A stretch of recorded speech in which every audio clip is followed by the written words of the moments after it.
मेरे प्रिय दोस्तों, ये लेखक के द्वारा लिखी गई एक काल्पनिक कहानी है। इसे आपके मनोरंजन के लिए बनाया गया है। एप 6 अब आगे वाधवा हवेली। आज हवेली में काफी चहल पहल थी। कई सारे बॉडीगार्ड्स आज हवेली को प्रोटेक्ट कर रहे थे, क्योंकि आज पूजा थी। वाधवा खानदान के बहुत सारे दुश्मन आज उन पर हमला कर सकते थे। आज पूरा वाधवा खानदान बनारस आ पहुंचा था। धनराज वाधवा और मेनका वाधवा, श्लोक वाधवा और आस्था वाधवा सारे लोग आ गए थे। जब धनराज वाधवा हवेली में आए तो उन्होंने देखा कि सात्विक टीवी देख रहा था, एफ टैब में कुछ काम कर रहा था और श्रुति अपनी मम्मा आस्था की गोद में बैठी हुई थी। वो जैसे किसी के आने का इंतजार कर रहे हो।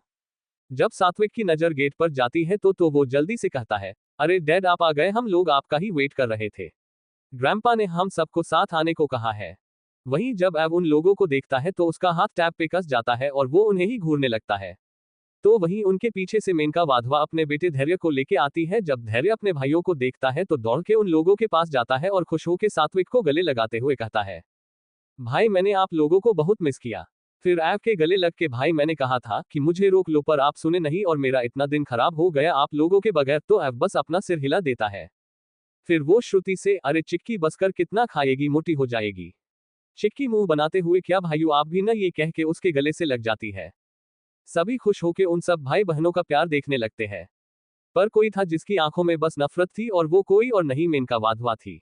ये अपने बेटे को इन लोगों से दूर रखना चाहती थी, उसे अपने जैसा बनाना चाहती थी। पर धैर्य शुरुआत से ही अपने भाई बहनों से बहुत ज्यादा अटैच हो गया था, जिसकी वजह से उनका ये पाशा उल्टा पड़ गया। और धैर्य जो अभी 11 साल का है अपने भाई बहनों पर जान देता है और सात्विक ऐप दोनों उसे सगे भाई से भी बढ़ के मानते हैं। पर ऐप ज्यादा शो ऑफ नहीं करता, वो रिजर्व ही रहता था ज्यादातर। अब हॉल में धनराज वाधवा ऐप की तरफ देखते हैं जो उन्हें पूरी तरह से इग्नोर कर रहा था और इसीलिए वो चिढ़ते हुए बोले, चीकू यहाँ आओ। तो वहीं ये सब सुन के ऐप एक कोल्ड लुक के साथ, कौन है आप? मैं नहीं जानता आपको, इसलिए मुझ पे चिल्लाए मत मिस्टर वाधवा।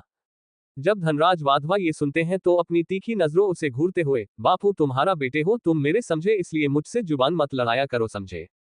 इस बात पे ऐप जैसे ही कुछ कहने वाला होता है कि आस्था जी जो माहौल को गर्म होता हुए देख रही थी, वो आगे आके कहती है, भाई साहब चलिए मंदिर चलना है। डैड ने कहा है टाइम पर आना है, श्लोक बाहर ही है, चलिए लेट हो रहा है। उनकी बात सुन के धनराज जी सिर हिला देते हैं और मेनका को लेके बाहर चले जाते हैं। मेनका अपनी तीखी नजरों से ऐप को घूरते हुए चली जाती है। फिर आस्था जी ऐप, सात्विक, धैर्य और श्रुति को लेके बाहर आती है और वो सभी अपने मंजिल की ओर निकल पड़ते हैं। पूरे सड़क पर कम से कम 15-20 गाड़ियां दौड़ रही थी, जिसमें बॉडीगार्ड्स और फैमिली मेंबर्स थे। इधर मंदिर को चारों तरफ से बॉडीगार्ड्स ने कवर कर रखा था, जिसे देख के गीता जी कहती है, ये सब हो क्या रहा है यहाँ, इतनी ज्यादा सिक्योरिटी, वो भी मंदिर में। तो दिलीप जी आके बताते हैं कि आज यही मंदिर में एक बहुत बड़ी हस्ती आई है, जो कि यही पूजा करा रहे हैं। गीता जी कहती है, ओ, यहाँ हमारी दोनों क्यूट सी एंजल अपने बाल दाई माँ से बनवा रही थी और साथ ही साथ उन्हें परेशान भी कर रही थी। आज दोनों बहुत ही ज्यादा क्यूट लग रही थी, क्योंकि आज दोनों ने ही शूट सलवार पहन रखा था। अनवी ने पिंक कलर का पटियाला सलवार सूट पहन रखा था और उस पे 2 चोटी जो बहुत ही ज्यादा प्यारी लग रही थी। और हमारी सिम्मी आज कोई एंजल से कम नहीं लग रही थी, क्योंकि एक तो वो गोरी इतनी की क्या कहे, और ऊपर से ब्लैक कलर का पटियाला सलवार सूट और बालों की पोनीटेल बना रखी थी जो उसके कमर तक आ रहे थे। वो दोनों तैयार होके दाई माँ के साथ मंदिर चले जाते हैं। मंदिर के इस छोर पर मिश्रा फैमिली और सिम्मी की फैमिली और मंदिर के दूसरी छोर पे वाधवा खानदान पूजा करने में व्यस्त थे। तब तक धनराज वाधवा की भी कार आके मंदिर के सामने रुकती है और वो अपनी बीवी के साथ बाहर निकल के मंदिर की तरफ जाने लगते हैं। तो वही दूसरी कार से श्लोक वाधवा और आस्था वाधवा भी बाहर निकलते हैं और तीसरी कार से हमारे टॉक्सिकल लिटिल हीरोज निकलते हैं और उन्हीं के बीच से एक क्यूट सी परी भी निकलती है। आज तीनों हीरो कमाल के लग रहे थे। सात्विक और धैर्य दोनों ही बहुत हैंडसम लग रहे थे और ऊपर से स्माइल भी कर रहे थे। वहीं ऐप का मूड कुछ ठीक नहीं था, उसे अपनी माँ की जो याद आ रही थी। आज पूरे 2 साल बीत चुके थे उनके गए पर ऐव इस दिन हमेशा उदास रहा करता था। फिर ऐव और धैर्य अंदर जाने लगते हैं तो सात्विक कहता है, तुम लोग चलो, मैं अपना ये सामान कार में रख के आता हूँ। उसने अपने हाथ में पूरी भरी हुई पैकेट चिप्स ले रखा था, तो मंदिर में उसे ले जा नहीं सकता था, इसलिए वो उसे रखने कार की तरफ चला जाता है। और जब वो लौटने के लिए पीछे मुड़ता है तो एक छोटी सी लड़की जो शायद हंसते हुए उसकी तरफ देख भाग रही थी, वो उससे टकरा कर नीचे गिर जाती है और साथ में सात्विक भी गिर जाता है। सात्विक जब उसे देखता है तो सोचते हुए कहता है, अरे तुम तो बिल्कुल एक एंजल के जैसी हो, क्योंकि वो उसे ही घूर घूर के देख रहा था और बेचारी वो लड़की और कोई नहीं अनवी ही होती है, उसे अपनी रोनी सी शक्ल बनाते हुए उसे ही देख रही थी, क्योंकि वो अचानक से गिरी थी और बच्चे तो छोटी छोटी चीजों से डर ही जाते हैं। पर सात्विक तो उससे 2 साल का बड़ा था, इसलिए वो समझदार था। तभी पीछे से एक आवाज आती है, अरे अनवी तुम गिर कैसे गई? ये आवाज सुन के दोनों पीछे मुड़ के देखते हैं। एपिसोड 7 अब आगे। मणिकर्णिका घाट मंदिर में जब एसवी और अनवी पीछे देखते हैं तो वहां कोई और नहीं सिम्मी खड़ी होती है। वो उन दोनों के पास आती है और अनवी को उठाते हुए कहती है, क्या हुआ, तुम गिर कैसे गई? फिर वो एसवी की तरफ देखती है जो लगातार उसे ही घूर रहा था। सिम्मी कहती है, ओ आप ऐसे क्यों हम लोगों को देख रहे हैं? मैं अपने मम्मा और भाई से कह दूंगी, समझे? सिम्मी की आवाज सुन एसवी होश में आता है और खड़े होते हुए कहता है, तुम दोनों बिल्कुल एक एंजल की तरह हो, बहुत ही क्यूट। उसकी बात सुन सिमी खुश होके कहती है, अच्छा सच में, वैसे सभी मुझे कहते हैं, वो थोड़ा इतराते हुए बोली। उसके इस तरह बोलने से अनवी उसे घूरते हुए, हो गया हो तो चलो अब, वरना सभी घर वाले यहाँ आ जाएंगे। उसके इस तरह कहने से सिम्मी दांत दिखाते हुए, हाँ हाँ चलो ना, मैंने कब रोका। फिर अनवी एक नजर एसवी को देखती है जो मुस्कुराते हुए उन्हें ही देख रहा था। फिर वो सिम्मी को लेके जाने लगती है तो सिम्मी एसवी से जल्दी जल्दी कहती है, सुनो थैंक यू, वैसे आप भी बहुत क्यूट हो। उसकी इस बात पे एसवी जोर से हंस देता है और अनवी उसे खींचते हुए ले जाती है। फिर एसवी भी मंदिर में आ जाता है और अपने ब्रदर्स के पास जाके कहता है, सुनो तुम लोग, मुझे कुछ बताना है। उसके कहने पर धैर्य के कान खड़े हो जाते हैं और वो एक्साइटेड होके, हाँ हाँ भाई बोलो ना। फिर एसवी कहता है, पता है मैंने आज 2 एंजल को देखा, बहुत ही क्यूट थी दोनों। उसकी बात पे ऐप कोई रिएक्शन नहीं देता और ऐसे सामने हो रहे पूजा को देखता है जिसकी विधि धनराज वाधवा कर रहे थे। तो वहीं हमारे धैर्य तो और एक्साइटेड होते हुए, अच्छा सच में बहुत ही क्यूट थी, मुझे भी देखना है। तो एसवी कहता है, ठीक है ठीक है, अब चिपक मत मुझसे, वो इसी मंदिर में है, पूजा खत्म होने के बाद हम लोग उन दोनों को ढूंढने चलेंगे, ठीक है? धैर्य ओक कह के पूजा देखने लगता है। मौसम बहुत खराब हो रहा था और वही पंडित मंदिर के गर्भगृह में बैठकर महादेव की लगातार पूजा किए जा रहा था। दूसरी तरफ भी सिम्मी का भाई समीर अपने पिता की श्राद्ध की विधियां कर रहा था और सभी वहां बैठे हुए थे। और वहीं घाट तरफ एक आदमी जिसने अपने आप को पूरा काले कपड़े से ढके हुए अपने हाथ में बॉक्स लिए चुपचाप घाट की ओर बढ़ रहा था। उसने घाट पर किनारे साइड उस बॉक्स में से कुछ निकाला और वहीं छोड़ के जल्दी से भाग गया। फिर उसने किसी को कॉल की, ऑन कॉल, हेलो बॉस, हो गया काम और बस कुछ ही देर में धमाका होगा। उधर से किसी ने कुछ कहा तो उस आदमी ने ऑफ बोल के कॉल कट कर दिया और मंदिर से दूर चला गया। कुछ देर बाद सारी विधियां खत्म हुई, अब घाट पे जाके पिंड दान करना था। सभी घाट की तरफ बढ़ रहे थे कि अचानक से गोलियां चलने लगी। चारों तरफ से बॉडीगार्ड्स आके वाधवा फैमिली को प्रोटेक्ट करने लगे और गोलियां का जवाब देने लगे। वहां बहुत सारे काले कपड़े में लोग गोलियां चला रहे थे। सभी बच्चे डर गए थे, बस ऐप को छोड़ के, और सात्विक भी ज्यादा नहीं डर रहा था, पर धैर्य और चिक्की की तो हालत खराब हो गई थी। अधिराज वाधवा जल्दी से सबको लेके कार की तरफ बढ़ते हैं और बॉडीगार्ड्स उन्हें प्रोटेक्ट करते हैं। सभी कार की तरफ सेफली पहुंच जाते हैं। वही दूसरी तरफ सिम्मी अनवी भी डर के अपनी अपनी मम्मी से लिपट जाती है। सबको समझ ही नहीं आ रहा था कि हो क्या रहा है। वो घाट की तरफ पहुंच जाते हैं और चारों तरफ गोलियां चलती रहती है। गीता जी समीर से कहती है हड़बड़ाते हुए, बेटा जल्दी से इन लोगों को लेके निकलो, यहां से हम आते हैं। तो समीर कहता है, नहीं माँ, आप भी सब लोग चलो। तो दिलीप जी समझाते हुए, बेटा पहले तुम लोग निकलो, यहां बिल्कुल माहौल सही नहीं है, तुम लोग जाओ, हम सबको लेके आते हैं। समीर अनवी और सिम्मी का हाथ पकड़ते हुए, माँ जल्दी आना। उसकी माँ सिर हिला देती है। तो वहीं सिम्मी कहती है, मुझे नहीं जाना, मुझे मम्मा के साथ रहना है। तो समीर उसे समझाते हुए जबरदस्ती मंदिर से ले जाने लगता है। वो लोग कुछ दूर आ गए थे कि तभी एक जोरदार धमाका होता है। सब ये सुन के दंग रह जाते हैं। समीर तो उन दोनों का हाथ भी छोड़ देता है, क्योंकि धमाका उसी ओर से हुआ था जहां अभी गीता जी, सरस्वती जी और दिलीप जी थे। ये देख के वो खुद संभालते हुए उन दोनों को वहीं बैठा के उस ओर दौड़ते हुए चला जाता है। तो देखता है कि पानी में कोई डूब रहा था, खून पानी में मिल गया था। उसे कुछ समझ नहीं आ रहा था, वो इधर उधर भागते हुए मामा चिल्ला रहा था। तभी उसे पानी में अपनी माँ की साड़ी दिखती है। वो दौड़ के पानी में छलांग लगा देता है, पर पानी इतने उफान में था, ऊपर से बारिश भी शुरू हो गई थी और वो 13 साल का लड़का क्या ही कर पाता। कुछ समय बाद सिम्मी रोते हुए, अनवी तुम यही रहो, मैं भैया को देख के आती हूँ। देखो ना मम्मा भी नहीं आई, मैं आंटी अंकल को भी लेके आती हूँ, तुम यही रहना। तो अनवी रोते हुए, नहीं तुम नहीं जाओगी, समझी ना। पर सिम्मी उसकी एक नहीं सुनती और रोते रोते भागते हुए मंदिर के दूसरे छोर पे जाके अपने भाई को बुलाने लगती है। पर वहां सिर्फ बारिश और जमीन पर खून पड़ा हुआ था। ये सब देख के वो घाट की तरफ जाती है तो बारिश के कारण उसका पैर फिसल जाता है और वो पानी में गिर जाती है। इधर सभी कार में आके बैठ जाते हैं। तभी एसवी कहता है, अरे चीकू कहाँ है? सभी आसपास देखने लगते हैं पर वो उसे कहीं नहीं मिलता।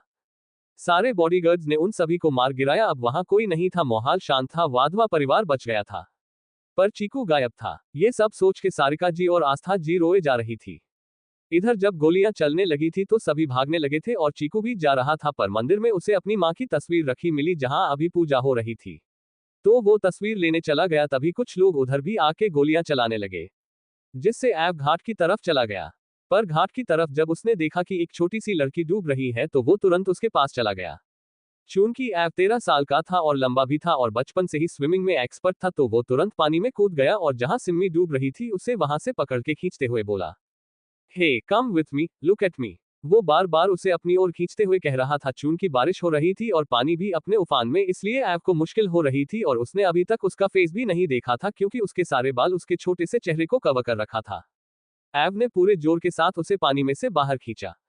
तब तक सिम्मी बेहोश हो चुकी थी। ऐब ने जल्दी से उसे अपने गोद में उठाया और उसे जगाने की कोशिश करने लगा। उसने जब उसके चेहरे से बालों को हटाया तो एकदम से हैरान रह गया क्योंकि वो छोटी सी क्यूट सी लड़की एक एंजल की तरह लग रही थी। उसका छोटा सा गोल सा पूरा चेहरा, नाक, सब कुछ लाल हो गया था रोने और डर के कारण। ऐब तो उसे देखे ही जा रहा था। वो एक पल के लिए खो गया था। तभी पीछे से किसी ने आवाज लगाई। एपिसोड 8। जब पीछे से आवाज आती है तब जाके ऐब अपने सेंस में वापस आता है और जल्दी से सिम्मी को हिलाते हुए, hey cute baby wake up baby. पीछे से अनवी रोते हुए आती है और जब सिम्मी को ऐसे देखती है तो और जोर से रोते हुए, सिम्मी क्या हुआ, उठो ना, देखो मम्मा पापा समीर भाई आंटी सब कहाँ चले गए और तुम भी नहीं उठ रही। वो रोने लगती है। तो ऐब जल्दी से सिम्मी को अपने गोद में उठाते हुए, इसे हॉस्पिटल ले जाना होगा, तुम परेशान मत हो, ये ठीक हो जाएगी। ये कह के वो उसे ले जाता है और अनवी भी साथ में जाने लगती है। इधर सभी बॉडीगार्ड्स ऐब को ढूंढ रहे थे और धनराज, अधिरज, श्लोक सब उसे खोज रहे थे। तभी ऐब उन्हें सामने से आता हुआ दिखाई देता है। उसने गोद में किसी को ले रखा था। जैसे लग रहा था कि बंदर का बच्चा अपनी मां से चिपका हो, ऐसे वो दोनों लग रहे थे। सभी जल्दी से उसके पास जाते हैं। तो ऐब सभी से कहता है अपने वही कोल्ड एक्सप्रेशन में, ग्रैंपा चाचू हॉस्पिटल चलिए, इसे चोट लगी है, सिम्मी की तरफ इशारा करते हुए। सभी शॉक्ड एक्सप्रेशन के साथ उसे ही देख रहे थे कि जो कभी भी किसी के लिए थोड़ी सी भी केयर नहीं दिखाता, आज वो किसी अनजान छोटी सी लड़की के लिए केयर दिखा रहा है। ऐब एक बार फिर से अपने सर्द नजरों से देखते हुए, हो गया सबका, अब चलो, अगर इसे कुछ भी हुआ ना तो देख लेना। वो एक एक शब्द पे दांत पीसते हुए बोला। तो सभी एक पल के लिए डर गए। फिर श्लोक वाधवा जल्दी से, हाँ हाँ ठीक है चलो। पीछे से अनवी कहती है, रुको, मैं भी अपनी दोस्त के साथ जाऊंगी, उसे अकेले मत ले जाओ। सभी ज्यादा बहस न करते हुए उसे भी अपने साथ लिए कार में बैठकर हॉस्पिटल निकल जाते हैं। सारी रास्ते ऐब अपनी क्यूट बेबी को किसी के हाथ में नहीं देता, उसे अपने से ही चिपकाए रहता है। कुछ देर बाद हॉस्पिटल में सभी डॉक्टर के बाहर आने का इंतजार कर रहे थे, जो कि अभी अंदर सिम्मी का चेकअप कर रहे थे। पर ऐब अभी तक सिम्मी का हाथ पकड़े वहीं सिम्मी के साथ था। सब हैरान थे। उसे ऐसे देख के अनवी रोते रोते आस्था जी के गोद में ही सो गई थी और आस्था जी भी उसे प्यार से अपने गोद में लिए थी। तभी हॉस्पिटल में कुछ अधिराज वाधवा के जासूस और गुर्ड्स आते हैं, जिनसे अधिराज वाधवा पूछते हैं, किसने किया ये ब्लास्ट और अटैक, और इन दोनों बच्चियों के बारे में पता चला कौन है, वहां क्या कर रही थी। उनमें से एक गुर्ड जिसका नाम काली था, वो कहता है, सर ये अटैक आपके पुराने दुश्मन भार्गव वाधवा ने करवाया था आपकी पूरी फैमिली को मारने के लिए, और आज उसी मंदिर में इन दोनों लड़कियों की फैमिली भी श्राद्ध के लिए आई थी, पर जहां बॉम्ब रखा हुआ था आप लोगों के लिए, उस जगह इन लड़कियों की फैमिली पहुंच गई थी। जिससे वो लोग इतना कह के वो चुप हो जाता है। तब अधिराज वाधवा चेयर पर बेसुध होके बैठते हुए, इसका मतलब हमारी दुश्मनी में आज बेचारी दो छोटी छोटी बच्चियां अनाथ हो गई, उनकी आंखें नम हो जाती है। फिर काली कहता है, सर पर अभी तक उन लोगों की डेड बॉडी नहीं मिली, वो लोग पानी में गिरे थे तो बहाव के कारण उनका कुछ पता नहीं चल रहा। ये सुन के अधिराज जी खुद को संभालते हुए, ठीक है काली, जो हो जैसे हो मुझे बताना, और हमारे भतीजे भार्गव वाधवा को भी जरा समझाए कि अपनी घटिया हरकतों से बाज आ जाए, वरना उनका अंत हम खुद करेंगे। वो गुस्से में दांत पीसते हुए बोले। इधर डॉक्टर डरा सहमा सा बाहर आता है और उसके पीछे एरोजेंट स्टाइल में ऐब डॉक्टर को इस तरह से देख के सब समझ जाते हैं कि ये ऐसे क्यों है। फिर सारिका जी उसके पास जाते हुए पूछती है, कैसी है वो, अब ठीक है, हम लोग मिल सकते हैं। तभी पीछे से सपाट लहजे में ऐब कहता है, बिल्कुल नहीं। ये सुन के सब उसे देखने लगते हैं तो ऐब बिना किसी भाव के, वो ठीक है, रेस्ट कर रही है, डर गई थी जिससे बेहोश हो गई थी, अब वो आराम कर रही है, तो मैं नहीं चाहता कि अभी कोई उसे डिस्टर्ब करे। I hope all of you understand. ये सुन के सब अपना सर हिला देते हैं। वहां मेनका वाधवा जो ये सब होते हुए देख रही थी, मन में सोचते हुए, वह अभी कुछ घंटे ही हुए उस दो कौड़ी की लड़की से मिले हुए, और देखे तो इसे ऐसे कह रहा है जैसे सदियों से जानता हो। सभी सिम्मी के जागने का वेट करने लगे क्योंकि अनवी भी सो रही थी। उसे भी किसी ने उठाया नहीं। सारे बच्चों को घर भेज दिया गया था और मेनका, धनराज, सारिका जी और आस्था जी अन्वी को लेके घर आ गई थी। हॉस्पिटल में सिर्फ अधिराज वाधवा, श्लोक वाधवा और ऐव ही थे। ऐव चुपचाप ग्लास वॉल से अपनी क्यूट बेबी को सोते हुए देख रहा था। वो उसे सोते हुए और भी क्यूट लग रही थी। तभी पीछे से अधिराज जी आके उसके सर पे हाथ रखते हैं तो ऐव बिना किसी भाव के, उसने किया न ये सब। अधिराज सुन के थोड़ा हैरान होकर, आपको कैसे पता? तो ऐव गुस्से से, आपको क्या लगता है जिसने मुझसे मेरी माँ को छीना उस पे मैं नजर नहीं रखता? मुझे एक दिन पहले से ही चल गया था, इसलिए मैंने आपके बॉडीगार्ड्स को अपने बॉडीगार्ड से रिप्लेस कर दिया था। पर मुझे नहीं पता था कि वहां किसी और की भी फैमिली आई है। मैंने पहले ही मंदिर खाली करवा दी थी, तब भी वो गुस्से से लाल हो गया था। उसकी बातें सुन के अधिराज जी भी एक पल के लिए डर जाते हैं कि उनका 13 साल का पोता कितना शार्प माइंडेड है, और अगर उसने अपना दिमाग नहीं लगाया होता तो आज वाधवा अंपायर मिट चुका होता। वो कहते हैं, चीकू, हमने इन बच्चियों के बारे में पता लगाया। इन लोगों की फैमिली का कुछ पता नहीं चल रहा, शायद वो लोग मर गए क्योंकि पानी का बहाव तेज था, इसलिए उनकी डेड बॉडी भी नहीं मिली। ऐव ये सब सुन के कुछ रिएक्ट नहीं करता और सामने अपनी क्यूट बेबी को देखते हुए बिना किसी इमोशन के, अब से ये दोनों हमारे साथ ही रहेंगी। आई होप कि आप लोगों को कोई परेशानी नहीं होगी। उसके इतने कड़े बोल सुन के अधिराज वाधवा अपना सर हिला के, हाँ चीकू, हम भी यही सोच रहे थे। इनके एडॉप्शन पेपर मैं रेडी करवा लेता हूँ। ऐव बस हम कहता है और अपने फोन को निकाल उसमें नंबर डायल करते हुए बाहर निकल जाता है और अधिराज वाधवा पेपर रेडी करवाने चले जाते हैं। ऐव ऑन कॉल, कहाँ है वो? दूसरी तरफ से ऐव का वफादार कहता है, बॉस वो लोग भाग गए पर हम उसे हर जगह खोज रहे हैं। ऐव, ओके, और one more thing, give me every now और देन इन्फॉर्मेशन अबाउट हिम ऑक। रजत कहता है, ऑक बॉस। ऐव सुन के कॉल कट कर देता है। वीआईपी वार्ड के अंदर सिम्मी अब धीरे धीरे उठ रही थी। उसके सिर में गिरने की वजह से चोट लगी थी तो वो हल्का हल्का दर्द हो रहा था। वो उठ के बैठकर धीरे धीरे सुबकते हुए रोने लगती है क्योंकि उसे दर्द बर्दाश्त नहीं होता था और अभी उसके पास कोई था भी नहीं जिससे वो डर से रोने लगी। तभी वहां ऐव कॉल कट करने के बाद आया तो देखा कि उसकी क्यूट बेबी अपने छोटे से चेहरे के आंखों में मासूमियत से अपने दोनों हाथों से आंखों को ढके हुए सुबक सुबक के रो रही थी। ऐव जल्दी से उसके पास जाते हुए, अरे बेबी, तुम रो क्यों रही हो? Keep quiet. जब सिम्मी किसी की आवाज सुनती है तो अपने छोटे से हाथों को अपने चेहरे से हटाते हुए ऐव को देखती है जो उसे चुप कराने की कोशिश कर रहा था। ऐव जब अपनी क्यूट बेबी को देखता है तो देखता ही रह जाता है क्योंकि सिम्मी के दोनों फूले हुए गाल लाल लाल हो गए थे और आंखें बिल्कुल बिल्ली के बच्चे जैसे हो गई थी जो बार झपक रही थी। ऐव उसे देखते हुए, हे आर यू ओके? तुम ठीक तो हो ना? दर्द तो कहीं नहीं हो रहा? सिम्मी उस अनजान से लड़के को देख बस अपना सर नामे हिला देती है, जिससे ऐव शांत होके फिर कहता है, तो रो क्यों रही थी? सिम्मी फिर धीरे धीरे सुबकने लगती है तो ऐव उसके गाल खींचते हुए, अब बस भी करो, बोलो क्या हुआ? सिम्मी कहती है, मेरे भाई और मम्मा और मेरी अन्वी कहाँ है? ऐव जब अपनी क्यूट बेबी की इतनी क्यूट सी आवाज सुनता है तो ना दिखने वाली हंसी उसके चेहरे पर आ जाती है। वो फिर से उसके फूले हुए गाल खींचते हुए, वो लोग कुछ टाइम के लिए बाहर गए हुए हैं। तुमको और तुम्हारी एक फ्रेंड को हमारे पास छोड़ के वो जल्दी ही। एपिसोड 9। ऐव उसे समझाता है, तुम परेशान मत हो, वो लोग जल्दी ही वापस आ जाएंगे, तब तक तुम मेरे साथ रहोगी। और अब रोना बंद कर दो। तो सिम्मी हाँ में सिर हिला के अपना सर नीचे कर लेती है क्योंकि जिसे वो जानती नहीं थी उससे ज्यादा बात नहीं करती थी और वो थी तो अभी 11 साल की ही, इसलिए उसे ऐव ने जो समझा दिया वो समझ गई। फिर ऐव ने उसके बालों को सहलाते हुए, चलो अब हमें घर चलना है। सिम्मी हाँ में सर हिला देती है। फिर ऐव बाहर निकल जाता है और डिस्चार्ज पेपर रेडी करवा के उसे सीधा वाधवा हवेली लेके चला जाता है। वाधवा हवेली में अन्वी को श्रुति के रूम में सुलाया गया था और वो अभी तक सो रही थी, पर 3 लोग उसके अगल बगल खड़े होकर उसे ही बहुत देर से घूर रहे थे। ये और कोई नहीं, सात्विक, धैर्य और श्रुति थे, जो अपने सामने सो रही एंजल को निहारे जा रहे थे। उनमें से सबसे ज्यादा एक्साइटेड धैर्य और श्रुति थे, जो सात्विक से पूछे ही जा रहे थे, शौक होके, अच्छा तो ये है वो एंजल जो आप कह रहे थे, है ना भाई? वैसे सच में कितनी सुंदर है ना? श्रुति भी हामी भरते हुए, हाँ भाई, यू सही कह रहे हैं, कितनी क्यूट है, कितनी खूबसूरत है, बिल्कुल पारी जैसी लग रही है। उन दोनों की बात पे सात्विक दोनों को घूरते हुए, बस करो तुम दोनों, देखो इसका चेहरा पहले कितनी उदास लग रही है। इसको परेशान मत करो, इसे अकेला छोड़ दो और जाकर अपना अपना काम करो। ग्रैंडमा कह रही थी कि इसकी फैमिली अब नहीं है, बस इसकी एक फ्रेंड है जिसे चीकू और ग्रैंपा चाचू लेके आ रहे हैं। वो अकेली बची है इसके जानने वालों में, बस वो सही सलामत आ जाए। अब से ये दोनों हम लोगों के साथ ही रहेंगी। ये सुनकर दोनों बहुत खुश हो जाते हैं और कहते हैं, हाँ बहुत अच्छा है, कितना मजा आएगा इन दोनों के साथ, हम लोग खूब मस्ती करेंगे, खूब घूमेंगे, खेलेंगे और बहुत ज्यादा मजे करेंगे। है ना चिक्की, धैर्य कहता है। चिक्की भी एक्साइटेड हो के हाँ भाई यू, अब बस इनकी दूसरी फ्रेंड भी आ जाए बस तो मजा आ जाएगा। तभी नीचे से आवाज आने लगती है तो सब कहते हैं लगता है वो लोग आ गए, उसे लेकर चलो नीचे चलते हैं। धैर्य कह के चिक्की के साथ नीचे चला जाता है और सात्विक अन्वी के गालों को खींचते हुए प्यार से तुम मेरी खूबसूरत परी हो, मेरी प्यारी एंजल हो, ये कह के वो उसके गालों पर किस कर लेता है और नीचे चला जाता है। नीचे हॉल में एव अपनी क्यूट बेबी को सोफे पर बिठा देता है और सबकी तरफ देखते हुए अपने कोल्ड एक्सप्रेशन से आप लोगों को तो पता चल ही गया होगा कि अब से ये और इसकी फ्रेंड हमारे साथ ही रहेंगी, तो इन लोगों को कोई भी तकलीफ नहीं होनी चाहिए। ठीक है, समझ गए सब। तो सब हमें सर हिला देते हैं, बस मेनका को छोड़। वो चिढ़ते हुए कहती है ये कोई अनाथालय नहीं है जो कोई भी इधर उधर के लोग मुंह उठा के चले आएंगे। After all we are Wadhwa.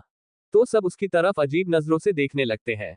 वहीं ऐप जब ये सुनता है तो उसका खून खौल उठता है। वो गुस्से से दांत पीसते हुए मैं किसी से परमिशन नहीं ले रहा, ये मेरा डिसीजन है जो आप सबको ना चाहते हुए मानना पड़ेगा, समझे आप सब। पीछे से सात्विक भी हामी भरते हुए हाचीकू सही कह रहा है। ग्रैंडपा और ग्रैंडमा भी राजी है तो और किसी को प्रॉब्लम नहीं होनी चाहिए। वो मेनका की तरफ इशारा करते हुए कहता है। मेनका को बहुत एम्ब्रेसिंग फील होता है, वो पैर पटकते हुए वहां से चली जाती है।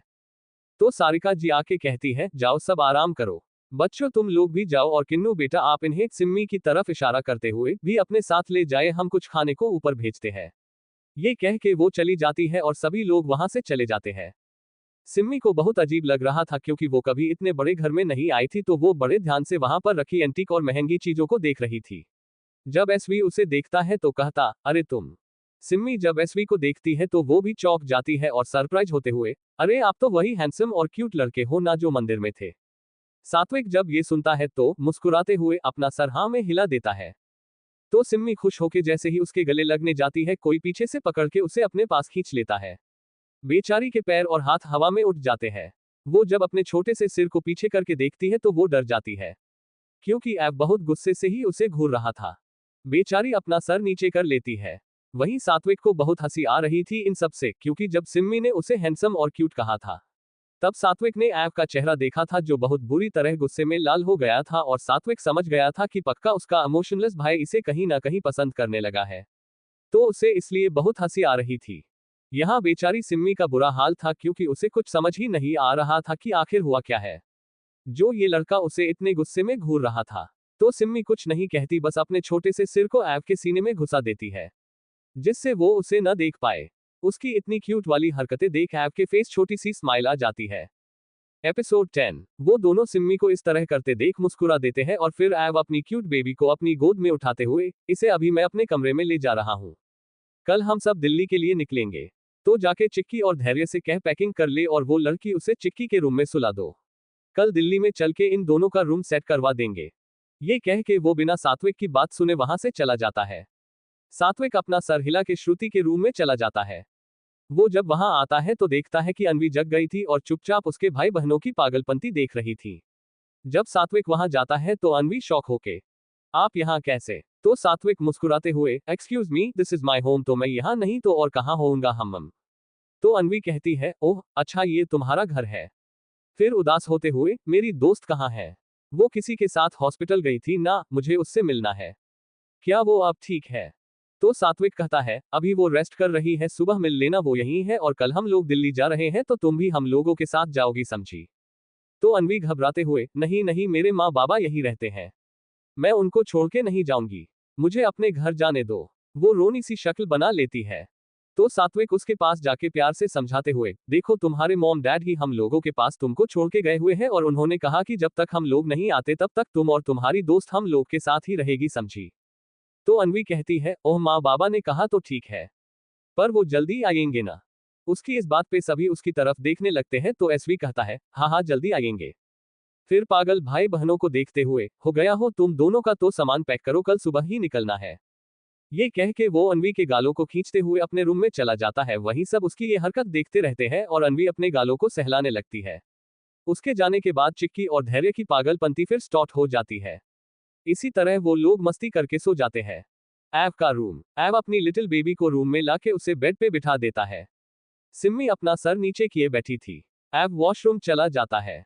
तब जाके खुराफाती सिम्मी अपना छोटा सा सर उठा के पूरा रूम देखती है कि कितना बड़ा और सुंदर रूम है।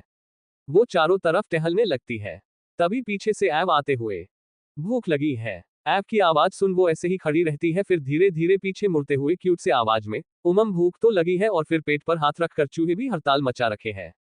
उसकी ये बात ऐब को समझ नहीं आती तो वो फिर से कहता है, क्या मचा रखा, और साफ साफ कहो भूख लगी है कि नहीं। उसके ऐसे बोलने से वो चुप हो जाती है और जल्दी से अपना सरहामे हिला देती है। ऐब एक नजर उस पर डालते हुए एक बटन प्रेस करता है तो कुछ ही देर में सर्वेंट आ जाते हैं अपने हाथों में खाने की प्लेट लेके। ऐब उन्हें जाने को बोलता है और फिर दोनों खाना खाने बैठ जाते हैं। ऐब खाना खाकर बेड पे बैठकर अपने टैब में कुछ करने लगता है। फिर सिम्मी भी खाना खा लेती है और वो बेड पे चढ़कर ऐब के साइड में जाके लेट जाती है और अपने छोटे छोटे हाथ को ऐब पर रख देती है। ऐब जो कि टैब में कुछ देख रहा था, जब उसे फील होता है कि उसकी क्यूट बेबी ने उस पर ही अपना सारा भार लगा दिया है। वो एक नजर उसे देखता है जो टुकुर टुकुर ऊपर लगे झूमर को देख रही थी। ऐब कुछ नहीं कहता, वो फिर से अपने टैब में देखने लगता है। कुछ समय बाद सिम्मी सो जाती है। ऐब उसे देखता है तो वो बहुत क्यूट लग रही थी। वो उसके गालों को सहलाते हुए टैब बंद कर उसके बगल में लेट के सो जाता है। मॉर्निंग टाइम, वाधवा हवेली, ऐब का रूम। ऐब की आंख खुलती है तो उसको अपने ऊपर कुछ हैवी सा फील होता है। वो जब आंखें खोलता है तो देखता है कि उस बेबी ने उसके बॉडी को ही अपना बेड समझ लिया है और फैल के सो रही है। ऐब उसे साइड में लेटा कर उसके गालों को प्यार से खींच के वॉशरूम में चला जाता है। वॉशरूम से आने के बाद वो उसे उठाता है तो सिम्मी कसमसाते हुए, मम्मा अभी नहीं, आज मुझे स्कूल नहीं जाना, ये कह के वो फिर से पलट जाती है। ऐब उसे लाचारी से देखते, मैं मम्मा नजर आ रहा हूँ इसे तो कह के वो उसे हल्की तेज आवाज में, बेबी उठो, हमें आज दिल्ली जाना है, जाके फ्रेश हो जाओ। उसकी आवाज सुन के सिम्मी जल्दी से उठकर तुरंत वॉशरूम में भाग जाती है। उसकी स्पीड देख के ऐब को समझ नहीं आता कि वो इतना डरावना बोलता है कि एक छोटी सी लड़की भी डर के भाग गई। वो अपने सभी ख्यालों से बाहर आते हुए नीचे चला जाता है। बाथरूम के अंदर सिम्मी डर से खड़ी थी। वो डरते हुए, कितने बेकार है ये, मुझे इतनी छोटी सी लड़की को डरा दिया, ऐसे कोई उठाता है क्या। वो फ्रेश होने चली जाती है। बाथरूम इतना बड़ा था कि उसे समझ ही नहीं आता कि कैसे क्या करे। वो फिर फ्रेश होके वही पुराने कपड़े दोबारा पहनकर नीचे चली जाती है क्योंकि उसके पास अभी कपड़े थे नहीं। इसी के साथ हम मिलते हैं अगले पार्ट में। पूरी स्टोरी सुनने के लिए सब्सक्राइब करें।